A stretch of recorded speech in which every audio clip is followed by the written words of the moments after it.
আসসালামু আলাইকুম রহমতুল্লাহি ওয়া বারাকাতুহু আলহামদুলিল্লাহ ওয়াসসালাতু ওয়াসসালামু আলা রাসূলিল্লাহ ওয়া আলা আলিহি ওয়া আসহাবিহি ওয়া মান ওয়ালা আম্মা বা'দ। চারিদিকে প্রচণ্ড গরম পড়ছে।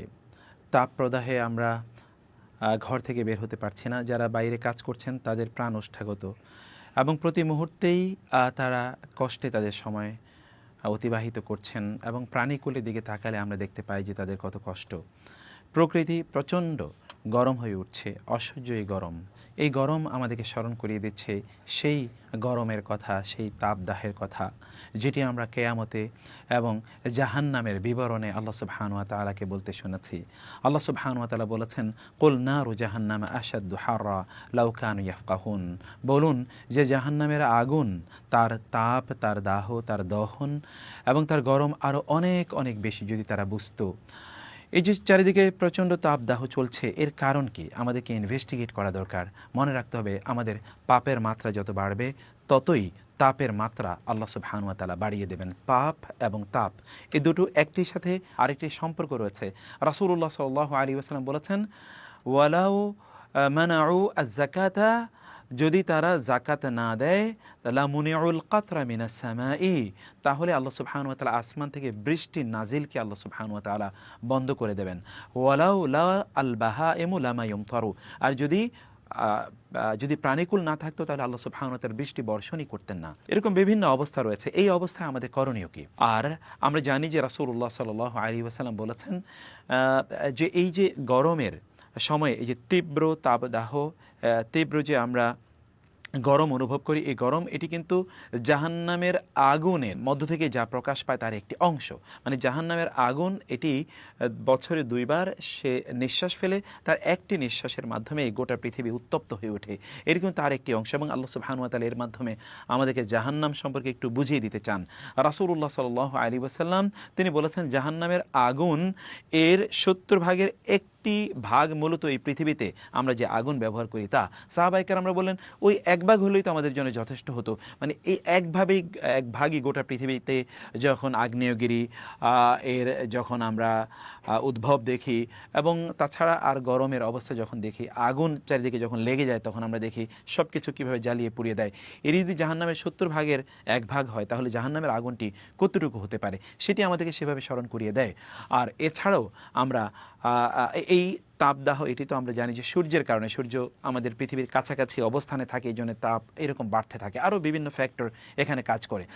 যদি এটি হয় তাহলে কিয়ামতের ময়দানে যখন সূর্য আমাদের মাথার সামান্য একটু উপরে থাকবে তখনকার তাপের অবস্থা কী হবে, তখন আমরা এই গরম কীভাবে সহ্য করবো? রাসূলুল্লাহ সাল্লাল্লাহু আলাইহি ওয়াসাল্লাম বলেছেন, মানুষের অপরাধ এবং পাপের উপর ভিত্তি করে সেই দিন তারা এতটা ঘর্মাক্ত হবে এবং তাদের ঘামের সাগরে তারা হাবুডুবু খেতে থাকবে। কারো ঘাম তার পায়ের টাকনু, কারো পায়ের হাঁটু পর্যন্ত এবং কারো কোমর অথবা কারো বুক পর্যন্ত এতটুকু তাকে ডুবিয়ে দেবে তার ঘাম সেই দিন। তাহলে সেই দিনের অবস্থা কেমন হতে পারে সেই বিষয়গুলো আমাদের মনে রাখা দরকার।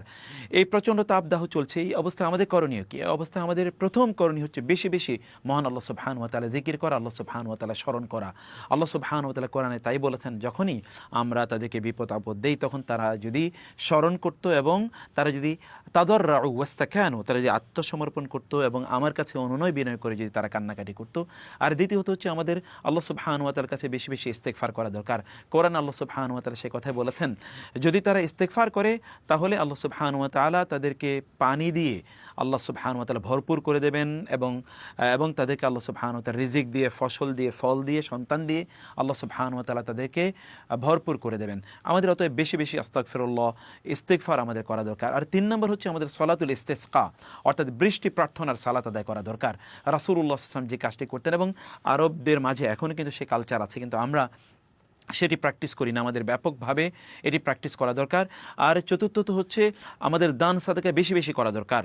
দান সাদাকা যদি করি তাহলে আল্লাহ সুবহানাহু ওয়া তাআলা বিপদ দূর করে দেবেন। পঞ্চমত হচ্ছে আমরা গাছ লাগানো দরকার, পরিবেশকে বাঁচানোর জন্যে, পরিবেশকে রক্ষা করার জন্যে, পরিবেশকে প্রিজার্ভ করার জন্যে আমাদের দায়িত্ব রয়েছে। রাসূলুল্লাহ বলেছেন, সহিহ মুসলিমের হাদিসে এসেছে, তোমাদের কারো যদি মৃত্যুর সময় ঘনিয়ে আসে এবং তার হাতে যদি এতটুকু সময় থাকে একটি গাছের চারা রোপণ করা, তাহলে সে যেন রোপণ করে। আমরা কিন্তু এখন সব ডেজার্টেশন করে দিচ্ছি, অর্থাৎ চারিদিকে গাছগাছালি কেটে একেবারে উজাড় করে দিচ্ছি। এগুলো জঙ্গলগুলো, বনগুলো কেটে আমরা এগুলোকে আমরা এমন করছি যে এগুলো মরুভূমির মতো হয়ে যাচ্ছে। ফলশ্রুতিতে পরিবেশের ভারসাম্য নষ্ট হচ্ছে, পরিবেশ দূষণ হয় এমন অনেক কাজ আমরা করে যাচ্ছি যেগুলো পরিবেশকে দূষণ করে, বাতাস দূষণ করে, মাটি দূষণ করে, এগুলো আমরা অহরহ করে যাচ্ছি। এগুলো করা আমাদের জন্য নিষিদ্ধ। এই জন্য ফিকহের পরিভাষায় কেউ যদি পরিবেশকে নষ্ট করে তাহলে ওই ব্যক্তি বাধ্য হবে পরিবেশকে ঠিক করার জন্য, রিপেয়ার করার জন্য, রিফর্ম করার জন্য। এই কাজগুলো আমাদের করা দরকার। আল্লাহ সুবহানাহু ওয়া তাআলা এই গরমের প্রবাহ থেকে, এই ভয়ঙ্কর প্রবাহ থেকে, দহন থেকে আল্লাহ সুবহানাহু ওয়া তাআলা আমাদেরকে রক্ষা করুন এবং তার দিকে ফিরে আসার তৌফিক দান করুন। হাযা ওয়া সাল্লাল্লাহু সুবহানাহু ওয়া তাআলা আলা নবিয়িনা মুহাম্মদ ওয়া আলা আলিহি ওয়া সাহবিহি আজমাইন। ওয়াসসালামু আলাইকুম ওয়া রাহমাতুল্লাহি ওয়া বারাকাতুহু।